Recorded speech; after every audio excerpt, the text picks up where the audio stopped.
কথা বলি, হাসিনা চলে এলেন চপারে করে, কয়েক কোটি তার অনুগামী আওয়ামী লীগের সকলকে ফেলে। তার নিজের জীবনের মূল্য আছে, আর আওয়ামী লীগের বাকিদের জীবনের কোনো মূল্য নেই। একই বলে শোষক শোষিত। উনি আমাকে বলছিলেন, বাংলাদেশ আমি দেখেওছি, আমি একটু আগে যেটা বলছিলাম, ওনার ঘরের পিয়নের কাছ থেকে 400 কোটি টাকা পাওয়া গেছে।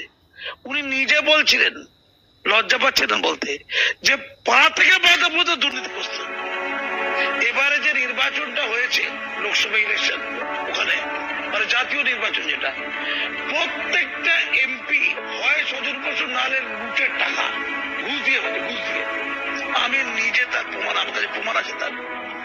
স্বৈরাচার বলতে যদি উত্তর দেন স্বৈরাচার কি, আমি আপনাকে একটা ছোট্ট উদাহরণ দিলে অবাক হয়ে যাবেন।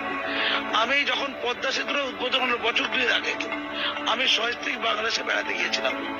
ঢাকা থেকে যাচ্ছিলাম বরিশালে, লক্ষ্য ছিল কারে করে যাচ্ছিলাম, পদ্মা সেতুটা দেখবো, ওইটা দিয়ে যাবো। পদ্মা সেতু ওঠার আগে হঠাৎ করে দেখলাম 1 কিলোমিটারের বেশি জায়গা নিয়ে গাড়ি আটকে আছে, জ্যামে।